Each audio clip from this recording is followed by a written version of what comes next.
ఎవరి పని వాళ్ళు ఎందుకు చేయలేకపోతున్నారు? అధికారులకు ప్రాపర్గా డైరెక్షన్స్ ఎందుకు ఇస్తలేరు? కేసు నమోదు చేసినాం హెటిరో డ్రగ్స్ అనేటువంటి సంస్థ మీద కేసు నమోదు చేసినాం.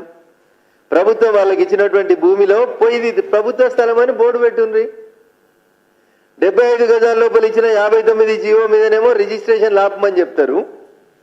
కానీ హైకోర్టు పునః సమీక్షించమని చెప్పిన తర్వాత అక్కడ క్యాన్సర్ హాస్పిటల్ దగ్గర పనులు నడుస్తుంటే this land belongs to government అని బోర్డు పెట్టడానికి మనం ఇష్టపడతలేం. ఎన్ని వేల కోట్ల భూమి అది? మీరే చెప్తా ఉన్నారు వేల కోట్ల భూములని పత్రికలకు లీకులు ఇచ్చి వార్తలు రాపిస్తా ఉన్నాం. Then what is your problem? ఎందుకు హెటిరో సంస్థకి ఇచ్చినటువంటి భూమి ఇల్లీగల్ అని రాష్ట్ర ప్రభుత్వం గుర్తించిన తర్వాత కేసు నమోదు చేసి ఆ భూమిని స్వాధీనం చేసుకోవడంలో మనకున్న అభ్యంతరం ఏంది? అంటే ఇంకా మాట్లాడుకుందాం అనుకుంటుర్రా? What is the reason why the cases are being pending?